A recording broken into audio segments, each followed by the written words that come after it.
નમસ્કાર, આપનું હાર્દિક સ્વાગત છે એજ્યુકેશન ગુજરાત ચેનલમાં.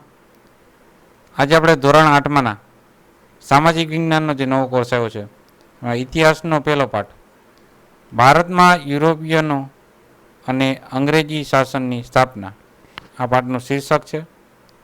આ પાઠના અગત્યના સ્વાધ્યાયપોથીનું સોલ્યુશન આપણે આ વિડીયોના માધ્યમથી શીખવાનો છે. તો વિડીયો એન્ડ સુધી જોજો, જેથી દરેક પ્રશ્નનો જવાબ તમને મળી જાય.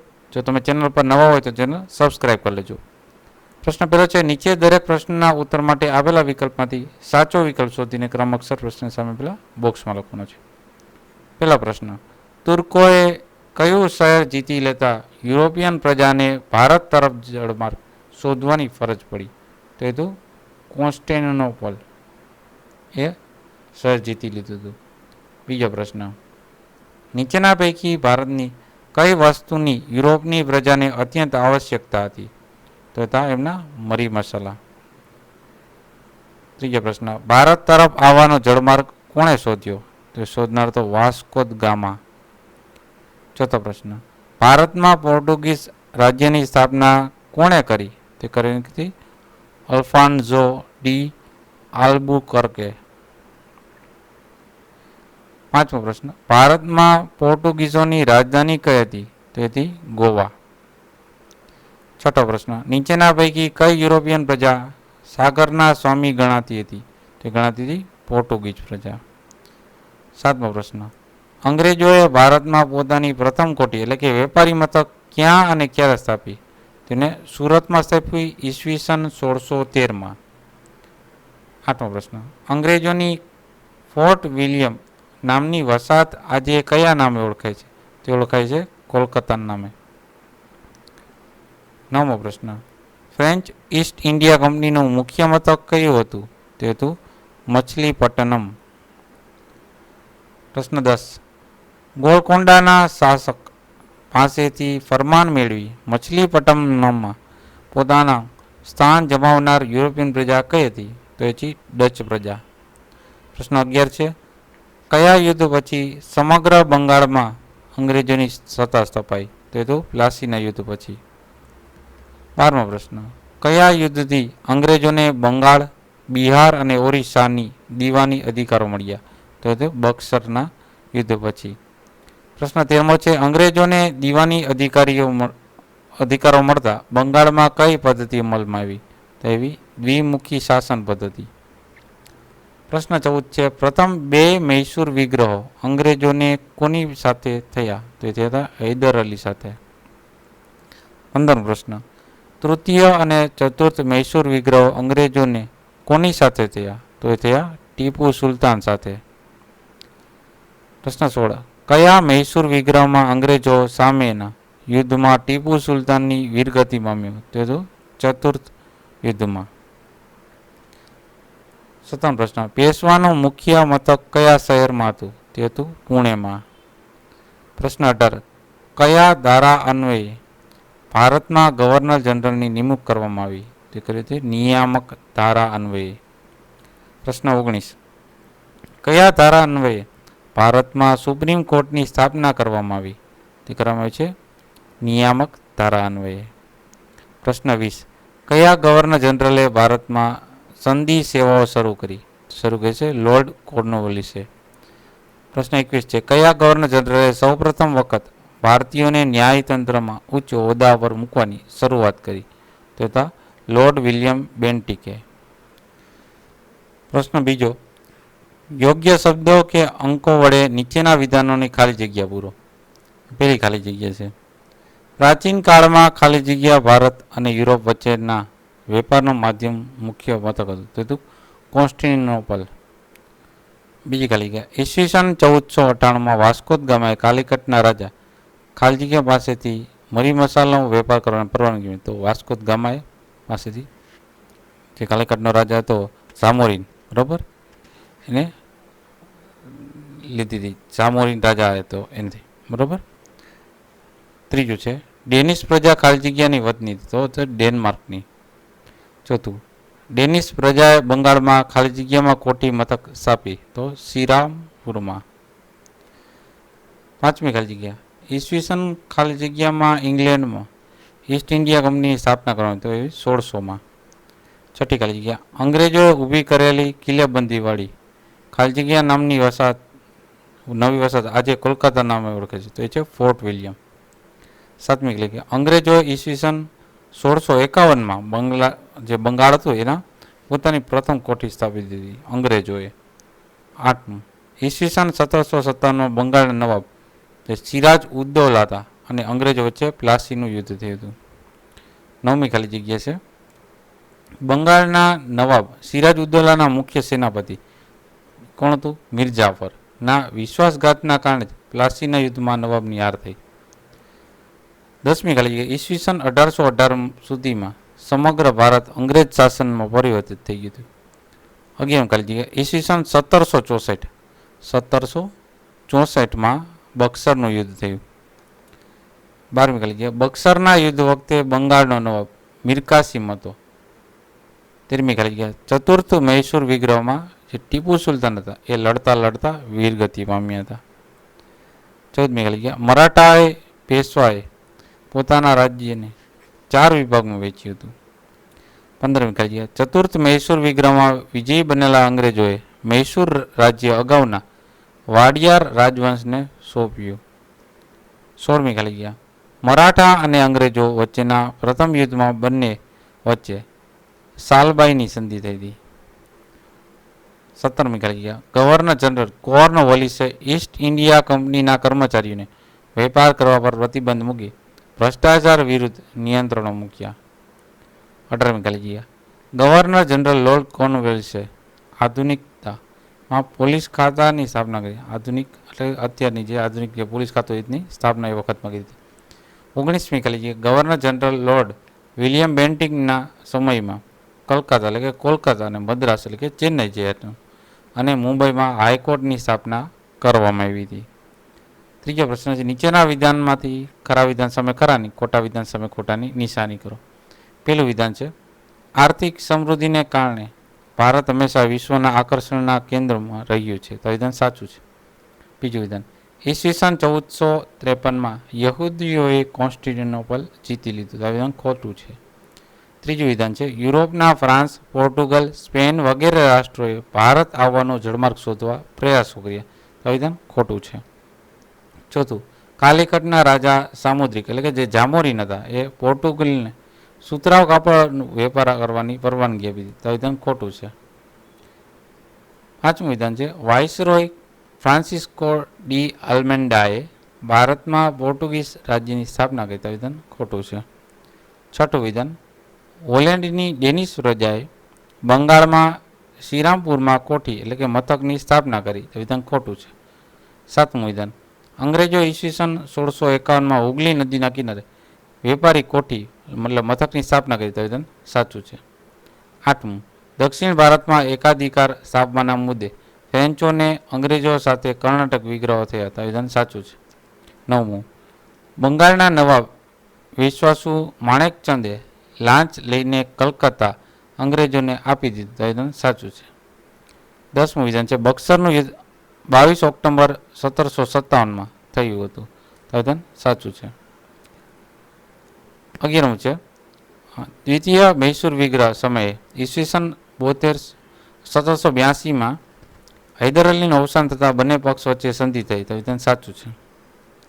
12મું વિધાન તૃતીય મૈસૂર વિગ્રહ દરમિયાન ટીપુ સુલતાન લડતા લડતા વીરગતિ પામ્યો તો વિધાન ખોટું છે. 13મું ઈસવીસન 1761માં પાણીપતના બીજા યુદ્ધમાં મરાઠાઓની હાર થઈ તો વિધાન ખોટું છે. 14મું તૃતીય જે હતું એમાં અંગ્રેજ અને મરાઠા યુદ્ધમાં અંગ્રેજોની કારમી હાર થઈ તો વિધાન ખોટું છે. 15મું વિધાન ગવર્નર જનરલ લોર્ડ વિલિયમે મહેસૂલ તંત્ર અને ન્યાયતંત્રને અલગ કર્યા તો વિધાન ખોટું છે. 16મું ભારતમાં બ્રિટિશ શાસન વિશિષ્ટ ઔદ્યોગિક નીતિને કારણે અસ્તિત્વમાં આવ્યું હતું તો વિધાન ખોટું છે. 17મું બ્રિટિશ ન્યાય વિષયક વ્યવસ્થાનો મુખ્ય ઉદ્દેશ્ય બ્રિટિશ સામ્રાજ્યવાદને મજબૂત બનાવવાનો હતો તો વિધાન ખોટું છે. ચોથો પ્રશ્ન છે બંધ બેસતા જોડકા રચવાનો છે અવિભાગના બ વિભાગ સાથે. તો પાણીપતનું ત્રીજું યુદ્ધ તો એમાં મરાઠાઓની હાર થઈ હતી. પેશવાનું મુખ્ય મથક તો એ હતું પુણે. પ્રથમ અંગ્રેજ અને મરાઠા યુદ્ધ તો એ થયું સાલબાઈની સંધિ પૂરી થઈ હતી. અને દ્વિતીય અંગ્રેજ મરાઠા યુદ્ધ તે હતું લોર્ડ વેલેસ્લી દ્વારા. બીજું છે જોડકું, એમાં આધુનિક પોલીસ ખાતાનો સ્થાપક કોણ છે? તો છે લોર્ડ કોર્નવાલિસ. ન્યાયતંત્રની શરૂઆત કરનાર તો છે વોરન હેસ્ટિંગ, જે લોર્ડ વોરન હેસ્ટિંગ તરીકે ઓળખાય છે. ન્યાયતંત્રના ભારતીયનો ઉચ્ચ હોદ્દાઓનું નિમણૂક કોણે કીધું? તો કરવાનું ચાલુ કર્યું હતું લોર્ડ વિલિયમ બેન્ટિકે. ભારતમાં ગવર્નર જનરલની નિમણૂક કરનાર તો એ છે નિયામક ધારો. પાંચમો પ્રશ્ન છે, નીચેના પ્રશ્નોના 1-2 વાક્યમાં ઉત્તર આપવાના છે. પહેલો પ્રશ્ન, યુરોપના કયા કયા રાષ્ટ્રોએ ભારત આવવાનો જળમાર્ગ શોધવા કમર કસી હતી? તે જવાબ છે યુરોપના પોર્ટુગલ, સ્પેન, હોલેન્ડ વગેરે રાષ્ટ્રોએ ભારત આવવાનો જળમાર્ગ શોધવા માટે કમર કસી હતી. બીજો પ્રશ્ન, યુરોપની પ્રજાને ભારતીય મરી મસાલાની ખૂબ આવશ્યકતા સાથી હતી? તેનો જવાબ છે યુરોપની પ્રજા મહદઅંશે માંસાહારી હોવાથી માંસ સાચવવા માટે તેમજ મરી, તજ, સૂંઠ જેવા મરી મસાલાની ખૂબ એમને આવશ્યકતા હતી. ત્રીજો પ્રશ્ન, નવ જાગૃતિ એટલે શું? તો જવાબ છે ઈસુની 15મી સદીમાં યુરોપમાં થયેલ નોંધપાત્ર સામાજિક અને ધાર્મિક પરિવર્તનને જ નવ જાગૃતિ કહેવામાં આવે છે. ચોથો પ્રશ્ન, કાલિકટમાં પોર્ટુગલને મરી મસાલાનો વેપાર કરવાની સંમતિ કોણે આપી? તેનો જવાબ છે ઈસવીસન 1498માં વાસ્કો દ ગામા ભારતના કાલિકટ બંદરે આવી પહોંચ્યો ત્યારે કાલિકટના સામુદ્રિક એટલે કે જામોરીન રાજા ત્યાં રાજ્ય કરતો હતો. તેમણે કાલિકટના પોર્ટુગીઝોને, કાલિકટ હતું ગામ, એમાં પોર્ટુગીઝને મરી મસાલાનો વેપાર કરવાની સંમતિ આપી. ત્યારબાદ પાંચમો પ્રશ્ન, ભારતમાં પોર્ટુગીઝ રાજ્યની સ્થાપના કોણે કરી? તેનો જવાબ છે પોર્ટુગીઝ વાઇસરોય અલ્ફ્રાન્સો ડી આલ્બુકર્કે ગોવા સહિત કેટલાક બંદરો જીતી લઈ ભારતમાં પોર્ટુગીઝ રાજ્યની સ્થાપના કરી. ત્યારબાદ છઠ્ઠો પ્રશ્ન છે, પોર્ટુગીઝોએ ભારતમાં કયા કયા સ્થળે પોતાના વેપારી મથકો એટલે કે જે કોઠીઓ હતી એ સ્થાપી? તેનો જવાબ છે પોર્ટુગીઝોએ ભારતમાં કાલિકટ, કોચીન, કુન્નુર, ગોવા, વસઈ, દીવ, દમણ વગેરે સ્થળે પોતાના વેપાર મથકો એટલે કે કોઠીઓ સ્થાપ્યા. ત્યારબાદ સાતમો પ્રશ્ન છે, બ્રિટિશ એટલે કે ઈસ્ટ ઇન્ડિયા કંપની ક્યાં, ક્યારે અને શા માટે સ્થપાઈ હતી? તો બ્રિટિશ ઈસ્ટ ઇન્ડિયા કંપની ઈસવીસન 1600માં ઇંગ્લેન્ડમાં જે પૂર્વના રાષ્ટ્રો સાથે એકાધિકાર વેપાર કરવા માટે સ્થપાઈ હતી. આઠમો પ્રશ્ન, અંગ્રેજોએ બંગાળમાં સૌપ્રથમ વેપારી મથક એટલે કે કોઠી ક્યારે અને ક્યાં સ્થાપી? તેનો જવાબ છે અંગ્રેજોએ બંગાળમાં સૌપ્રથમ વેપારી મથક એટલે કોઠી ઈસવીસન 1651માં હુગલી નદીના કિનારે સ્થાપી. નવમો પ્રશ્ન, અંગ્રેજોને ક્યારે અને ક્યાં ગામોની જમીનદારી મળી હતી? તેનો જવાબ છે અંગ્રેજોને ઈસવીસન 1698માં સુતલનઈ, કાલીઘાટ અને ગોવિંદપુર આ 3 ગામની જમીનદારી મળી હતી. 10મો પ્રશ્ન છે, ફ્રેન્ચ ઈસ્ટ ઇન્ડિયા કંપની પોતાનું પ્રથમ વેપારી મથક એટલે કે કોઠી ક્યારે ક્યાં સ્થાપી અને તેમનું મુખ્ય મથક કયું હતું? તો ફ્રેન્ચ ઈસ્ટ ઇન્ડિયા કંપનીએ પોતાનું પ્રથમ વેપારી મથક ઈસવીસન 1668માં સુરતમાં સ્થાપ્યું. તેમનું મુખ્ય મથક મછલીપટ્ટનમ હતું. 11મો પ્રશ્ન, ભારતમાં ફ્રેન્ચોએ કયા કયા સ્થળે વેપારી મથકો સ્થાપ્યા હતા? તેનો જવાબ છે ભારતમાં ફ્રેન્ચોએ મદ્રાસ, સુરત, મછલીપટ્ટનમ, પોંડિચેરી, કારીકલ વગેરે સ્થળે વેપારી મથકો એટલે કોઠીઓ સ્થાપ્યા હતા. 12મો પ્રશ્ન, અંગ્રેજોએ બંગાળમાં પોતાની પ્રથમ કોઠી એટલે કે વેપારી મથક ક્યારે સ્થાપી? તો જવાબ છે અંગ્રેજોએ બંગાળમાં પોતાની પ્રથમ કોઠી એટલે કે વેપારી મથક ઈસવીસન 1651માં સ્થાપી હતી. 13મો પ્રશ્ન છે, પ્લાસીનું યુદ્ધ ક્યારે કોની કોની વચ્ચે થયું અને તેનું શું પરિણામ આવ્યું? તેનો જવાબ છે પ્લાસીનું યુદ્ધ ઈસવીસન 1757માં અંગ્રેજો અને બંગાળના નવાબ સિરાજ ઉદ્દૌલા વચ્ચે થયું. આ યુદ્ધમાં સિરાજ ઉદ્દૌલાની હાર થઈ. 14મો પ્રશ્ન, બક્સરનું યુદ્ધ ક્યારે કોની કોની વચ્ચે થયું અને તેનું શું પરિણામ આવ્યું? તો બક્સરનું યુદ્ધ બંગાળના નવાબ મીર કાસિમ અને અયોધ્યાના નવાબ અને મુઘલ બાદશાહ આલમની સંયુક્ત સેના અને અંગ્રેજોની સેના વચ્ચે ઈસવીસન 1764માં થયું. આ યુદ્ધમાં અંગ્રેજોની જીત થઈ. પરિણામે અંગ્રેજોએ બંગાળ, બિહાર અને ઓરિસ્સા એટલે કે હાલનું જે ઓડિશા એમાં જમીન મહેસૂલ ઉઘરાવવાની દીવાની અધિકારો મળી ગયા. 15મો પ્રશ્ન, કયા યુદ્ધના પરિણામ સ્વરૂપે બંગાળના દ્વિમુખી શાસન પદ્ધતિ અમલમાં આવી? તેનો જવાબ છે ઈસવીસન 1764ના બક્સરના યુદ્ધ પરિણામ સ્વરૂપે બંગાળમાં દ્વિમુખી શાસન પદ્ધતિ અમલમાં આવી. પ્રશ્ન 16મો છે, અંગ્રેજ શાસન દરમિયાન ભારતમાં દ્વિમુખી શાસન પદ્ધતિ કયા પ્રદેશમાં અમલમાં આવી હતી? તેનો જવાબ છે અંગ્રેજ શાસન દરમિયાન ભારતમાં દ્વિમુખી શાસન પદ્ધતિ બંગાળ, બિહાર અને ઓરિસ્સામાં અમલમાં આવી હતી. 17મો પ્રશ્ન, ઈસવીસન 1773ના નિયામક ધારા અન્વયે શી જોગવાઈ કરવામાં આવી? તેનો જવાબ છે ઈસવીસન 1773ના નિયામક ધારા અન્વયે ભારતના વહીવટીતંત્રના સર્વોચ્ચ વડા તરીકે ગવર્નર જનરલની નિમણૂક કરવામાં આવી અને તેને મદદ કરવા 3 સભ્યોની કાઉન્સિલ રચવામાં આવી. તદુપરાંત ભારતના સર્વોચ્ચ અદાલતની સ્થાપના થઈ. પ્રશ્ન 18, અંગ્રેજોને કયા કયા મૈસૂર યુદ્ધ અને કોની કોની સાથે થયા? તેનો જવાબ છે અંગ્રેજોને 4 યુદ્ધો પૈકી પ્રથમ 2 યુદ્ધો હૈદર અલી સાથે અને પછીના 2 યુદ્ધો હૈદર અલીના શક્તિશાળી પુત્ર ટીપુ સુલતાન સાથે થયા હતા. પ્રશ્ન 19 છે, દિલ્હીની ગાદી હસ્તગત કરવામાં મરાઠાઓએ સાથી નિષ્ફળતા મળી? તેનો જવાબ છે ઈસવીસન 1761માં પાણીપતના 3જા યુદ્ધમાં મરાઠાઓની હાર થઈ. આથી દિલ્હીની ગાદી હસ્તગત કરવામાં તેમને નિષ્ફળતા મળી. 20મો પ્રશ્ન છે, પેશવાએ પોતાના રાજ્યને કેટલા અને કયા કયા રાજવંશોમાં વેચ્યું હતું? તેનો જવાબ છે પેશવાએ પોતાના રાજ્યને 4 રાજવંશોમાં વેચ્યું હતું. એક સિંધિયા, એક હોલકર, એક ગાયકવાડ અને ચોથું છે ભોંસલે. 21મો પ્રશ્ન છે, પેશવાના નિયંત્રણ હેઠળ કયા સભ્યો હતા? તો પેશવાના નિયંત્રણ હેઠળ કોન્ફેડરેસી રાજ્યમંડળના સભ્યો આવેલા છે. 22મો પ્રશ્ન, દ્વિતીય જે યુદ્ધ હતું એમાં અંગ્રેજ મરાઠા યુદ્ધમાં શું પરિણામ આવ્યું? તો દ્વિતીય અંગ્રેજ મરાઠા યુદ્ધમાં લોર્ડ વેલેસ્લીના હાથે મરાઠાઓની સખત હાર થઈ. પરિણામે અંગ્રેજોને મરાઠાઓ પાસેથી ઓડિશા અને યમુના ઉત્તર આવેલી આગ્રા અને દિલ્હીના પ્રદેશો પણ મળ્યા. પ્રશ્ન 23 છે, ઈસવીસન 1833ના સંધિ ધારા અન્વયે શી જોગવાઈ કરવામાં આવી? તેનો જવાબ છે ઈસવીસન 1833ના સંધિ ધારા અન્વયે ગવર્નર જનરલને સમગ્ર ભારત માટે કાયદા ઘડવાની સત્તા આપવામાં આવી તેમજ ગવર્નર જનરલની કાઉન્સિલમાં એક કાયદા સભ્યની નિમણૂક કરવામાં આવી. 24મો પ્રશ્ન, કયા ધારા અન્વયે સર્વોચ્ચ અદાલતની સ્થાપના થઈ? તેનો જવાબ છે ઈસવીસન 1773ના નિયામક ધારા અન્વયે ભારતમાં સર્વોચ્ચ અદાલતની સ્થાપના થઈ. 25મો પ્રશ્ન છે, ગવર્નર જનરલ લોર્ડ કોર્નવોલિસે ન્યાયતંત્રમાં મુખ્ય શો સુધારો કર્યો? તેનો જવાબ છે ગવર્નર જનરલ લોર્ડ કોર્નવોલિસે 4 પ્રાંતીય અદાલતો શરૂ કરી તેમજ દરેક જિલ્લા ન્યાયાધીશના હાથે નીચે દીવાની અદાલતની સ્થાપના કરી. તેમણે જિલ્લા અદાલત ઉપર સદર દીવાની અદાલતો પણ સ્થાપી. પ્રશ્ન 6 છે, નીચેના વિધાનોના ઐતિહાસિક કારણ આપવાના છે.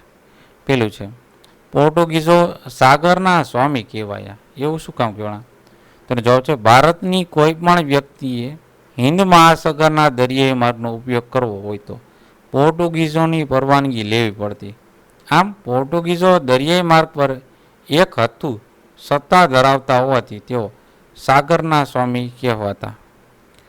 ત્યારબાદ બીજો પ્રશ્ન છે, પ્લાસીનું યુદ્ધ ઐતિહાસિક દ્રષ્ટિએ મહત્વનું છે, કારણ આપો.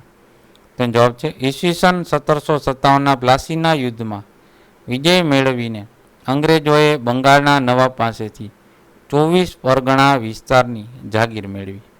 એ દ્વારા તેઓ ભારતમાં એક સ્વતંત્ર પ્રદેશના માલિક બન્યા. તેઓ વેપારમાંથી સંસ્થાનના માલિક બન્યા. આ યુદ્ધથી બંગાળનો નવાબ સંપૂર્ણપણે અંગ્રેજી કંપનીના વર્ચસ્વ નીચે આવ્યો અને અંગ્રેજ બંગાળના સાચા માલિક બન્યા. આમ પ્લાસીના યુદ્ધ પછી ભારતમાં અંગ્રેજ સત્તાનો પાયો નખાયો હોવાથી જ ઐતિહાસિક દ્રષ્ટિએ તે ઘણું મહત્વનું છે. ત્રીજું કારણ છે, બક્સરના યુદ્ધથી અંગ્રેજો બંગાળના વિવિધીસર માલિક બન્યા. તેનો જવાબ છે ઈસવીસન 1764માં બંગાળના નવાબ મીર કાસિમ, અવધ એટલે કે અયોધ્યાના નવાબ અને મુઘલ બાદશાહ શાહ આલમ ની સંયુક્ત સેના, આ બધી સેના ભેગી થઈ અને એ સેના અંગ્રેજ વચ્ચે બક્સર યુદ્ધ થયું. બક્સરમાં યુદ્ધ થયું. આ યુદ્ધમાં અંગ્રેજોની જીત થઈ. યુદ્ધને અંતે થયેલી સંધિ મુજબ અંગ્રેજોને બંગાળ, બિહાર અને ઓરિસ્સામાંથી જમીન મહેસૂલ ઉઘરાવવાની દીવાની સત્તા મળી. આમ બક્સરના યુદ્ધમાં વિજય મેળવવાથી અંગ્રેજોને દીવાની સત્તા મળતી હોવાથી અંગ્રેજો વિધિસર અર્થાત એના વિધિસર માલિક બની ગયા. પ્રશ્ન 7મો છે, નીચેના પ્રશ્નોના માગ્યા મુજબ ઉત્તર લખો. પહેલો પ્રશ્ન, યુરોપિયન પ્રજાને ભારત તરફ જળમાર્ગ શોધવાની ફરજ પડી, વિજ્ઞાન સમજાવો. તેનો જવાબ છે, પ્રાચીન કાળથી ભારત અને યુરોપના દેશો વચ્ચે મોટા પાયા પર વેપાર ધંધો ચાલતો હતો. એ સમયે યુરોપના બજારોમાં ભારતથી મરી મસાલા, તેજાના, સુતરાઉ કાપડ, રેશમી કાપડ, ગળી, સુરોખાર, ઇમારતી લાકડા, અફીણ વગેરેની ખૂબ મોટા પ્રમાણમાં નિકાસ થતી હતી. પૂર્વ અને પશ્ચિમના દેશો વચ્ચેનો વેપાર મધ્ય એશિયાના જમીન માર્ગે થતો. એ સમયમાં કોન્સ્ટેન્ટિનોપલ શહેર ભારત અને યુરોપ વચ્ચે જમીન માર્ગે ચાલતા વેપારનું મુખ્ય મથક હતું. હવે ઈસવીસન 1453માં તુર્કોએ યુરોપનું પ્રવેશ દર ગણાતું શહેર જીતી લીધું. પરિણામે યુરોપના દેશોને ભારત સાથેના વેપાર માર્ગ બંધ થઈ ગયો. યુરોપના દેશમાં ભારતનો માલ જથ્થો બંધ થઈ ગયો હોવાથી યુરોપની પ્રજા મહદઅંશે માંસાહારી હોવાથી માંસ સાચવવા તેમજ ભારતના મરી મસાલાની અત્યંત આવશ્યકતા હતી. યુરોપના લોકોને ભારતના મરી મસાલા, તેજાના, સુતરાઉ કાપડ વગેરે વિના ચાલી શકે એમ ન હતું. તેથી યુરોપિયન પ્રજાને ભારત તરફનો જળમાર્ગ શોધવાની ફરજ પડી ગઈ. બીજો પ્રશ્ન, પ્રાચીન અને મધ્ય યુગમાં ભારતની આર્થિક સ્થિતિ કેવી હતી, અથવા તો એમ કહેવાય કારણ આપો. પ્રાચીન અને મધ્ય યુગમાં ભારત વિશ્વના દેશોનો આકર્ષણમાં કેન્દ્ર રહ્યું હતું. તેનો જવાબ છે, પ્રાચીન અને મધ્ય યુગમાં ભારત આર્થિક દ્રષ્ટિએ ખૂબ સમૃદ્ધ દેશ હતો. એ સમયે ભારતમાં સુતરાઉ કાપડ, રેશમી કાપડ, મરી મસાલા, તેજાના, ગળી, સુરોખાર, ઇમારતી લાકડા, અફીણ વગેરે ચીજવસ્તુઓની યુરોપના બજારમાં ભારે માંગ રહેતી. યુરોપની પ્રજા મહદઅંશે માંસાહારી હોવાથી માંસ સાચવવા તેમજ ભારતના મરી મસાલાના ઉપરાંત સુતરાઉ કાપડ ખૂબ ઊંચી કિંમતે વેચાતા. આ બધી વસ્તુઓ ભારતમાંથી ઈરાન, ઈરાક અને તુર્કીના માર્ગે યુરોપના દેશમાં જતી. એ વસ્તુઓના વેચાણમાંથી ભારતના વેપારી પુષ્કળ ધન કમાતા. ભારતની આવી આર્થિક સમૃદ્ધિને કારણે પ્રાચીન અને મધ્ય યુગમાં ભારત વિશ્વના દેશના આકર્ષણના કેન્દ્રમાં હતું. ત્રીજો પ્રશ્ન છે, ગવર્નર જનરલ લોર્ડ કોર્નવોલિસે કયા કયા વહીવટી સુધારા કર્યા? એમાં પહેલું છે, કંપનીને બાહોશ અમલદારી મળી રહે એ માટે તેમણે ભારતમાં સંધિ સેવાઓ શરૂ કરી. બીજું, તેણે કંપનીના કર્મચારીઓને વેપાર પર પ્રતિબંધ મૂકી ભ્રષ્ટાચાર વિરોધી નિયંત્રણો મૂક્યા. ત્રીજું, તેણે મહેસૂલી તંત્ર અને ન્યાયતંત્રને એકબીજાથી અલગ કર્યા. ચોથું, તેણે બંગાળને 23 જિલ્લાઓમાં વહેંચી નાખ્યું અને દરેક જિલ્લા પર કલેક્ટરની નિમણૂક કરી. એ કલેક્ટરનો જિલ્લાને લગતી વહીવટી અને ન્યાય વિષયક સત્તાઓ સોંપી. હવે સુધારાઓ કર્યા. ત્યારબાદ ચોથો પ્રશ્ન, ભારતની પ્રજા માટે વિદેશી શાસન અને વિદેશી કાયદો એ બંને અસ્વીકાર્ય છે. મહાત્મા ગાંધીના આ વિધાનને સમજાવો. તો જવાબ છે, વિદેશી શાસન અને વિદેશી કાયદાઓ બંને ભારતને પરાધીન સ્થિતિમાં રાખનાર મુખ્ય પરિબળ હતા. બંને પરિબળોએ ભારતમાં બ્રિટિશ સામ્રાજ્યના પાયા મજબૂત બનાવ્યા હતા. બ્રિટિશ શાસનના વિવિધ તંત્રોએ ભારતમાં ગરીબી, બેકારી અને ભૂખમરો સર્જ્યો હતો. ગામડાનું અર્થતંત્ર છિન્ન ભિન્ન કર્યું હતું. શહેરોમાં અનેક સમસ્યાઓ ઊભી થઈ હતી. અંગ્રેજોએ ભારતીયો વિરુદ્ધ નિરંકુશ રીતે વિદેશી કાયદાનો ઉપયોગ કર્યો હતો. પરિણામે ભારતમાં બ્રિટિશ શાસન પ્રત્યે એક અવિશ્વાસનું વાતાવરણ ઊભું થયું હતું. ભારતના વિદ્વાન અને બુદ્ધિશાળી લોકોએ વિદેશી શાસન જે શાસક હતા એના બ્રિટિશ શાસનનો ઉગ્ર વિરોધ કર્યો. મહાત્મા ગાંધીએ પણ બ્રિટિશ શાસનમાંથી ભારતને સ્વતંત્ર કરવા ચલાવાયેલી રાષ્ટ્રીય ચળવળ દરમિયાન લખ્યું હતું કે ભારતની પ્રજા માટે વિદેશી શાસન અને વિદેશી કાયદો બંને અસ્વીકાર્ય છે, કારણ કે તેનાથી ભારતીય જનતાની સુખાકારીને બદલે બ્રિટિશ સ્વાર્થની પૂર્તિ થાય છે. ત્યારબાદ 8મો પ્રશ્ન છે, ટૂંક નોંધ લખો. પહેલું છે બક્સરનું યુદ્ધ. બક્સરનું યુદ્ધ 22 ઓક્ટોબર 1764ના રોજ બંગાળના નવાબ મીર કાસિમ અવધના નવાબ અને મુઘલ શહેનશાહ આલમ બીજાના સંયુક્ત લશ્કર અને મેજર મનરોના નેતૃત્વ હેઠળ અંગ્રેજોની સામે આ લશ્કર એટલે યુદ્ધ થયું હતું. આ સંયુક્ત લશ્કરમાં 50,000 જેટલા સૈનિકો હતા. આમ છતાં સંયુક્ત લશ્કરની હાર થઈ અને અંગ્રેજોની જીત થઈ. અંગ્રેજોએ બંગાળના નવાબ તરીકે મીર કાસિમને પદભ્રષ્ટ કર્યો હતો.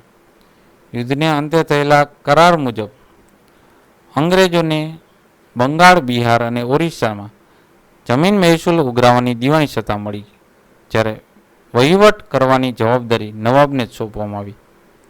દીવાની સત્તાથી અંગ્રેજો વાસ્તવિક રીતે બંગાળના શાસક અને માલિક બન્યા. આમ બક્સરના યુદ્ધથી બંગાળ, બિહાર અને ઓરિસ્સામાં અંગ્રેજોની અને નવાબની બેવડી શાસન પદ્ધતિ અમલમાં આવી. આ વ્યવસ્થા દ્વિમુખી શાસન પદ્ધતિ તરીકે ઓળખાય છે. બીજું છે મૈસૂર વિગ્રહો. તો દક્ષિણ ભારતમાં ઈસવીસન 1761માં વિજયનગર સામ્રાજ્યના અંત પછી હૈદર અલીના નેતૃત્વમાં મૈસૂર સૌથી શક્તિશાળી રાજ્ય બન્યું. હૈદર અલીએ પોતાના લશ્કરના સૈનિકોને યુરોપિયન પદ્ધતિએ તાલીમ આપી શસ્ત્ર સજ્જ કર્યું. હૈદર અલીની ઝડપથી વધતી સત્તા અને શક્તિને કારણે અંગ્રેજો હતા એ ભયભીત થઈ ગયા. અંગ્રેજોએ મૈસૂરની સત્તા હસ્તગત કરવા મૈસૂર સાથે ઈસવીસન 1767થી 1769 અને ઈસવીસન 1780થી 1784, ત્રીજું 1790થી 1792 અને ઈસવીસન 1799ના આ વર્ષો દરમિયાન આમ 4 વિગ્રહો કર્યા, 4 યુદ્ધ કર્યા. આ વિગ્રહ પૈકી પ્રથમ 2 વિગ્રહ હૈદર અલી સાથે અને બીજા 2 વિગ્રહ હૈદર અલીના શક્તિશાળી પુત્ર ટીપુ સુલતાન સાથે આ વિગ્રહ થયા હતા. પ્રથમ વિગ્રહનું કોઈ પરિણામ ન આવ્યું. દ્વિતીય વિગ્રહ દરમિયાન ઈસવીસન 1782માં હૈદર અલીનું મૃત્યુ થતાં બંને પક્ષો વચ્ચે સંધિ થઈ. તૃતીય મૈસૂર વિગ્રહમાં ટીપુ સુલતાનનો કારમો પરાજય થયો અને ચતુર્થ વિગ્રહમાં ટીપુ સુલતાન લડતા લડતા વીરગતિ પામ્યો. ગવર્નર જનરલ લોર્ડ વેલેસ્લીના મૈસૂર રાજ્ય અગાઉના વાડિયાર રાજવંશને સોંપ્યું અને તેને સહાયકારી યોજના સ્વીકારવાની ફરજ પડી. આમ અંગ્રેજોએ મૈસૂરની સત્તા અંત આણી અને બ્રિટિશ સામ્રાજ્યને સુદૃઢ બનાવ્યું. તો આ તો આપણે ધોરણ 8માના સામાજિક વિજ્ઞાન વિષયનું પ્રથમ પાઠનું સોલ્યુશન. જોતા રહો એજ્યુકેશન ગુજરાત ચેનલ, શીખતા રહો. થેન્ક યુ, આભાર.